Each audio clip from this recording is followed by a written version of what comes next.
Leo, I take it you've, after all the talking about who's the actual underdog throughout the week, both sides, I think, having got that status. Race to the bottom. Yeah, exactly. Now that you've seen their team, what's your reaction to the perceived strength of the team they've named? And then secondly, when there's one or two players you probably haven't had too much time to have a look at in terms of analysis, how does that make you feel sort of from a prep perspective? Okay, yeah, like they're a pretty settled team though, aren't they, the Bulls? Like they haven't changed drastically from what we would have expected. So yeah, like you go on the website, like it's a big squad they have, isn't it? Like what, over 60 players, which is a hell of a lot more than what we would have. And Jake has added to the group over since last season. If you think like in terms of a couple of the marquee guys they have brought in, Billy, LaRue and Vilko Lowe, probably those two in particular, that definitely add a bit of that top end experience and quality. So yeah, I think when you go through a course of the season, like it's a long season, isn't it? So there has to be a lot of management that goes on to ensure that you can be firing at this end of the season. And yeah, listen, as I said, like Bulls have been able to navigate their way pretty well. So, obviously they made some decisions around Champions Cup. Clearly, when you think back to the team, say that would have been sent up to play against Northampton in the quarterfinals. Obviously, we played La Rochelle that weekend. And Jay clearly has his eyes set on URC. So, some of the guys, obviously, they're here today, as they're playing tomorrow, should I say, like didn't travel for that game as an example. So yeah, like I think Jake has had a pretty clear intention as to what his focus is this year. So we know that they've been waiting for this day, which is a semi-final at home. So it's going to be a great challenge for our guys. Our guys are know it's going to be a serious challenge. When you walk in the front door there and you turn left and you see the the history wall. I love a good history wall, so I do. And listen, as somebody personally who would have watched so much of, particularly Super Rugby, and we wouldn't have seen maybe as much as the Curry Cup from in our part of the world. But in terms of particularly Super Rugby, and think of some of the great Bulls teams, and a lot of our guys would have grown up with that. So that's why it's an amazing challenge for us to be here at this stage of the competition, isn't it? Like a semi-final, whereas like it was just. We sort of would have dreamt of that, if I wind the clock back 20 years. So it's fantastic to be here. Amazing, iconic stadium, and serious challenge we have. There's been so much talk about in sort of recent weeks. There's so much talk about, obviously, I think this being your first playoff game outside of home, and obviously the unfortunate results in recent years. It almost kind of makes you guys sound like some kind of sort of mental case. But what I want to ask is how do you sort of try to manage that and just get on with the fact that you've got a game to win. Yeah, like this is our sixth playoff game this season, so our sixth knockout game. So we've got through a last 16 quarterfinal, semi-final of the Champions Cup. Obviously quarterfinal last week in this competition. We lose a final. It's unbelievably tight game. Toulouse are a top team, as we all know. It's on the day. If you're winding back the clock, obviously we haven't won a trophy this season or the previous two seasons, but you go back the previous 4 seasons, we've won 5 trophies in those 4 seasons. So, again, it depends how far you want to go back. And in seasons prior to that, we had a couple of seasons where we didn't win anything. Seasons prior to that, we did win some trophies prior to that. So, again, it just depends on how long you want to extend out the timeline. The reality is it's very, very competitive when you get to knockout games. So you need to make sure you get lots right on the day. And that's always been our focus. So, we got lots right in the Champions Cup final, but there was some things we didn't get right. And that's probably the learning for this group, to make sure we're better now that we're in a playoff game again. So, we've come through, as I said, the quarterfinal. You lose a final. There's the natural disappointment. We've made quite a few changes, which is the last game for us in the RDS, which is our home stadium. Before there's a redevelopment that's going to take place there, so we moved to the Aviva Stadium for a quarter final, which again, provincial game, derby game against Ulster. And obviously we've travelled here, which is a completely unique experience, but one that the group is excited by and has openly embraced the challenge. So, but it's on the day now, isn't it? So, we'll see two good teams going at it, and there'll be lots of little subplots. What's going to be like in terms of scrum battle, line out drive battle, the contact area battle, the aerial battle, who's able to retain possession best, who's able to play in the right areas of the field, who's able to put pressure on some of the various different individuals from both teams. So, and that's the game of rugby, isn't it? So there's no, we've all these got preconceived ideas of what we think is going to happen, but then it's, well, you've got to be able to deal with what happens on the day and what unfolds. So, the guys are prepared well. Obviously it's a unique challenge when you're travelling and all the rest, but it's been good for the group, I think, in terms of that time together. So, we'll see what it looks like in terms of the actual performance. But for us, listen, it's just embracing another challenge now. And where else would you rather be? You know what I mean? Like, where else would you rather be? It's great, isn't it? Where would you like to? You come over to us. So we'll go MW, Carl, RT, and finish off with Stevie. Jake's talked a lot about the travelling. You mentioned that finding tickets at Saturday night for 45 guys to fly to South Africa, and you guys arrived here in drips and drabs and likes, and that's a challenge that we've been putting up for quite a while now, and Jake's been adamant about that. The Northampton game we talked about was one of those things that we really struggled to get our guys there, and we were lucky that there were some flights available. The Storm was losing to La Rochelle and the likes, but how did you experience that, this travelling thing? Is it such an issue, or do you not think it's a bit of a storm in the teacup? Yeah, like it's okay, like, isn't it? It's because there's the big thing is, like, in terms of time zones and the jet lag, so there's none of that effect. So yeah, like, as in, like, particularly from the players' point of view, listen, they've travelled in decent seats, and some of the staff were a bit wedged in the back, but we're all right.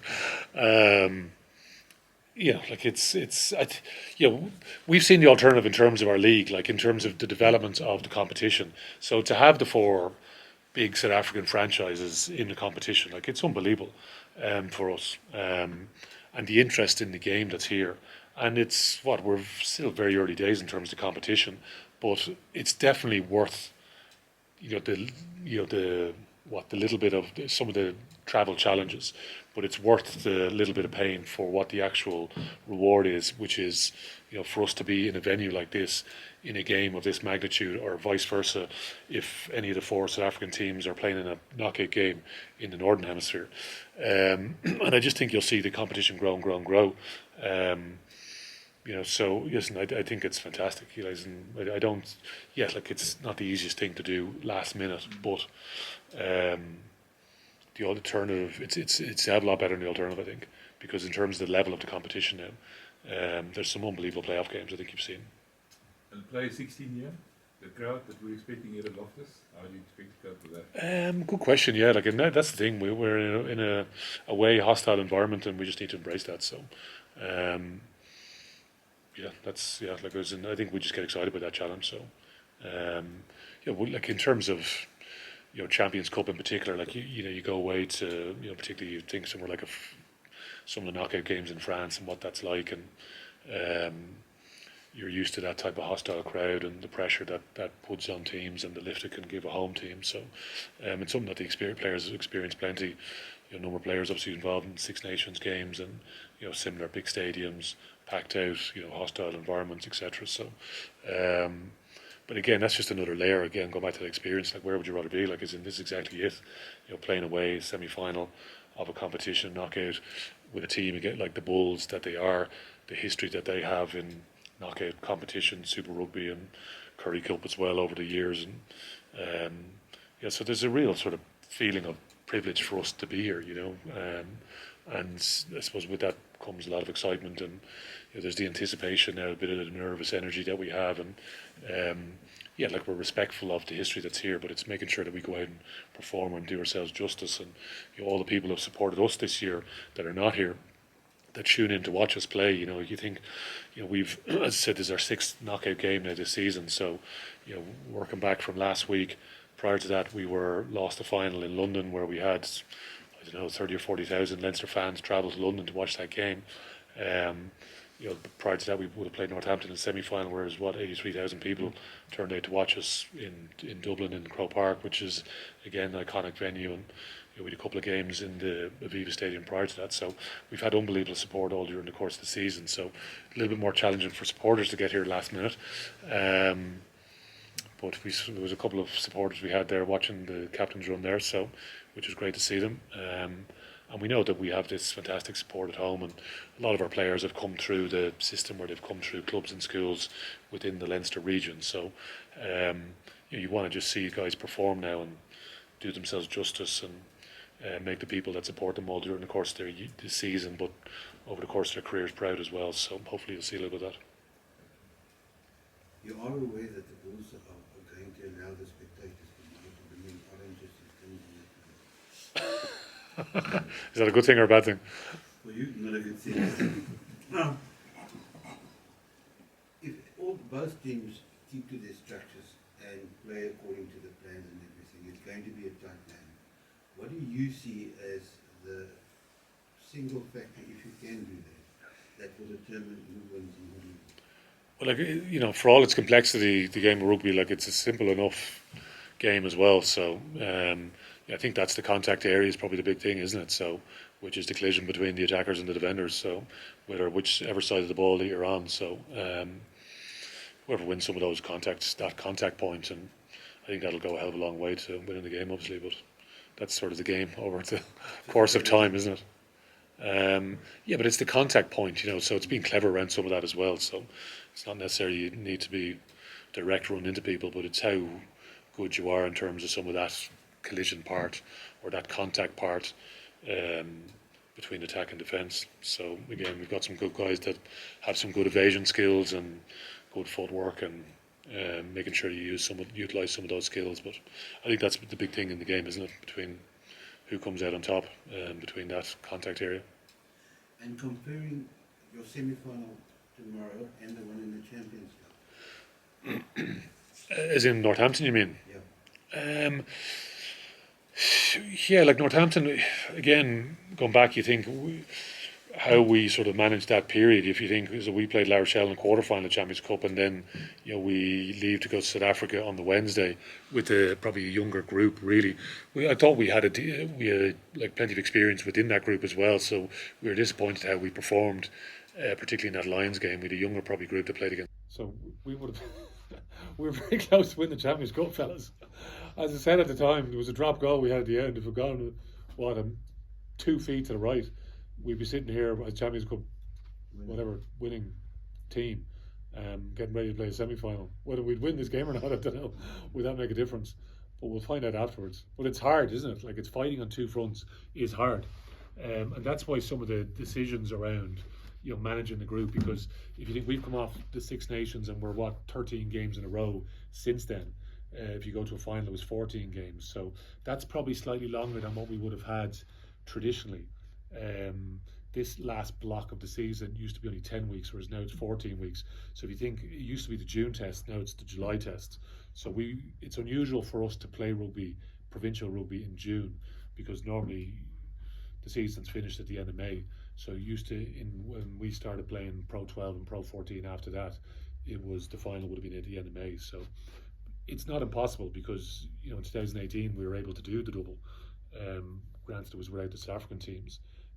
So we obviously have done it in the past at a double. With the travel and all that goes with it, it just makes it more challenging. Is it impossible? No, of course it's not impossible. But it's bloody hard. But you can see with the teams, obviously some teams get knocked out of, say, Champions Cup, so they're able to rest up and fill up the fuel tanks, so to speak, whereas other teams truck on. So obviously we've been trying to truck on every week, and that's the challenge. That's what we want to do. So it's hard, and that's why maybe some teams do what they do. But for us, we'd still be as ambitious as always, and try to go after a few competitions, because we value them very, very strongly. So and they're fantastic challenges to go after, aren't they? Great challenges. Coach, how do you sort of keep the guys mentally in tune following the disappointment of the Champions Cup final, and also again knowing that many of them will be involved against South Africa, the Springboks in a few weeks' time. How do you sort of keep them really true on this? Well, they're a very ambitious group for starters, and like we try to do our best in terms of the management of the group over the course of the season. And at some stages during the year, you give young guys opportunities, which again is fantastic because again, we're producing more often than not guys have come through the system. So we're not really bringing a huge amount of guys from outside of Leinster. So. But over the course of the season, like we're trying to make sure guys are mentally fresh so they're able to fire, and when it gets to knockout games, off the back of the disappointments, last year we lost the Champions Cup final and we had no game afterwards, so it's almost like we were relieved to be able to turn our attention to something quite quickly, and there's always a little bit of this emotional sort of, you're on a bit of a roller coaster to a certain extent, and that's something that we've discussed. So I think you've seen a period where obviously the Connacht game the week after we were able to make some changes to get a bit of freshness into the group. You saw some good parts to our performance last week, but there's lots of parts of our performance we need to try and improve on, and that's been the focus. So it's that sort of continuous improvement that the group are after. Good challenge. But this is because it's a new challenge completely. A lot of guys wouldn't have been here before. It's something that they're excited about embracing, and the time away together, and it's great. So we're excited by it, but we understand that it'll be bloody hard as well. Sorry, I'm drawn to that last question. My mind was still thinking back to that because I watched obviously the Stormers La Rochelle game because we were waiting to see who would get on the plane to travel. Obviously La Rochelle won at the death, or as in the kick could have won the game at the very death. And obviously seeing the Stormers at the end, and that was John Dobson what he said. The only saving grace is they don't have to play next week. So because remember, if they lost a good few guys through injury that day, but that just shows you how hard it is, isn't it? When you're up against some of the top teams, and but that's the beauty. We're still little old Ireland, so we are. You guys are the big boys. We're a very small rugby nation. We sit well behind in terms of game popularity. I think we've soccer, Gaelic football. Marcus is a Gaelic footballer, so he is. Kilmore Crokes, very successful team in Dublin, and hurling as well. So, and that's the challenge for us. So, we're trying to punch above our weight. I will definitely not repeat it in Dublin when I get there. Okay, boys, thank you. Cheers.